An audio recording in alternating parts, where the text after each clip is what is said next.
Hey, what's going on, y'all? It's Maddie. As always, it's Monster Monday. I've got a pretty cool one here. It's Hobgoblins, the war type. So before we begin, ring a ding ding, hit that gong. Gotta love it. But all right, hey, welcome back, guys. It's Monster Monday. I'm here to talk about, probably one of the main baddies you'll see in a lot of games and campaigns. But this is the Hobgoblin. Hobgoblin's a little bit different than the goblin. They're a little bit smaller than a human almost. Hobgoblins, but they are militaristic to a fault. They are disciplined. They are natural born fighters, and they'll also use goblins to their advantage in fights. So hobgoblins are the epitome of goblins when it comes to just a warrior type, but. That being said, hobgoblins are, known for just big military might. They're known for, being very quick, very agile. They're known for squads. They've got an ability as well, I believe. Oh no, you cannot see it. Yeah, unless I do this. Yeah, they've got that martial advantage right there. But the Hobgoblin he's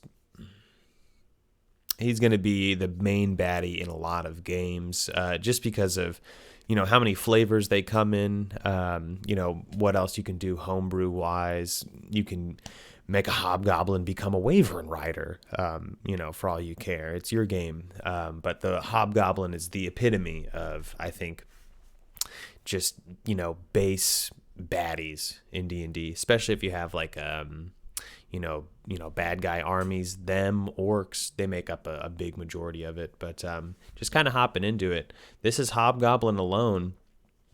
Just depends on what they have, but right now just looking at it, armor class 18 with chainmail and shield. So if they've got like a bow and arrow drawn, it's going to be at like a 16. But challenge rating not too high. Proficiency bonus +2. Check this out, though. Dark vision at 60 feet. That's pretty cool. And yeah, they can speak Goblin. Woohoo. But here's the big one. Martial advantage. Once per turn, the Hobgoblin can deal an extra 2d6 damage to a creature. It hits with a weapon attack if that creature is within 5 feet of an ally of the Hobgoblin that isn't incapacitated. So what this means is, the Hobgoblins are going to gang up on you if they're in melee range, and they're going to have at least 3 get around you and start hitting you. This also means that if there's, a teammate with the Hobgoblin hitting one of the enemies, hitting one of the players, the Hobgoblin would be able to hit with a longbow with their martial advantage because their teammate is within 5 feet. That being said, Hobgoblins are dirty. They're not going to play dirty, but the tactics they use are more educated than, the Goblin, than the Bandit. They are well-organized, unified team. How a basic, kind of running like a basic encounter with Hobgoblins, it just depends, but what would happen is there would normally be a couple of squads, normally 4 to 5 squads of Hobgoblins, and in the squad, 4 to 5 Hobgoblins in the pod, in the squad. But within those squads, within those ranks, they'd probably have a pool of goblins they'd be using, and they would, again, Hobgoblins are smart, and they know goblins won't listen to them, so they send in the goblins first to go do the dirty work. And then from afar, they'll start just hitting. You'll have one team be, archers of Hobgoblins. The second or third, they would be, melee users coming in right behind the goblins. And then, from there, they would just tactically surround an opponent, start going in. But they would also have a vantage point to where someone would be able to ping them as well with an arrow. And, it sounds dirty, but I mean, when it comes down to it, these guys are militaristic. That's what they do. They do have a thing in the book about, when they see an elf, they go crazy and they must kill it. I think it's at DM's discretion. I think, if they were to gang up on an elf or take a couple blows from a human in order to get to the elf, understandable. But, if they're so heavily militaristic, I don't think they're going to break formation or rank to go get an elf. That being said, too, if hobgoblins are to retreat, they're not going to run away. They're retreating. It's going to be calculated. They're going to notice, the weaker of the pods of the squads, they're going to start retreating, pulling back.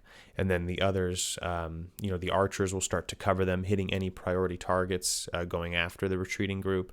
But, it's coercive there, if that's the right word. But, yeah, they're unified teams, and they're not running in and out of battle there. If they're going into battle, it's well thought out. It's at night. They're going to surround them. If it's not at night, the hobgoblins are going to attack as long as they know their odds are at least 2 to 1, combatant. They have at least 2 hobgoblins to 1 enemy. There is, hobgoblin captain, hobgoblin warlord in there as well. I might go over them, but honestly, it's just hobgoblin with a little extra zhuzh. Hobgoblins, I feel like they can be the base of any bad army. I was trying to pull a picture and I saw this and I was like, yeah, this is it right here for my my homebrew. There's it's the army of the red dragon, and it's pulled by different there's different races in it, different it's a hodgepodge kind of army, army of baddies, of course, but these guys are just they make the cake for it. And hobgoblins, they can come from however you want them, just like goblins too. They can be bred from the earth, like Lord of the Rings, where they're raised from literal hell itself. Or they could just be like every other race and have their own mating rituals, have their own little societies as well. It really just depends on how you want to play, your flavor of hobgoblins as the DM. They are a playable player race in D&D 5th edition. So I haven't checked into that though. I should do good races to play, but I need to get back on my classes too. But yeah, what else to say about the hobgoblin? They're going to always have, higher numbers. They're going to fight with, teamwork, strength in mind. They're going to retreat. If one hobgoblin goes down, or at least 2, that's when they're going to retreat. But if someone if someone's going down to 4 hit points, that hobgoblin is going to retreat as 2. They're going to try to pull back before death. They're not. You don't always need to play your games till death. But yeah, I highly recommend the hobgoblin.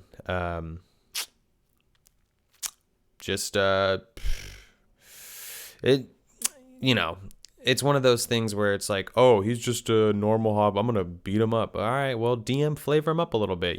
What does his armor look like? What did he ride in on, bro? What's he looking like? It's up to you.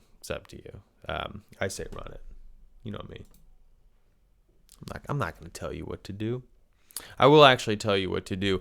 Join the Discord down below. Like, favorite, and subscribe as always. I do appreciate you watching these videos. For real though, join the Discord. There's that giveaway. Still plenty of time left. I think we got 1 whole month, and then we'll announce our 3 winners.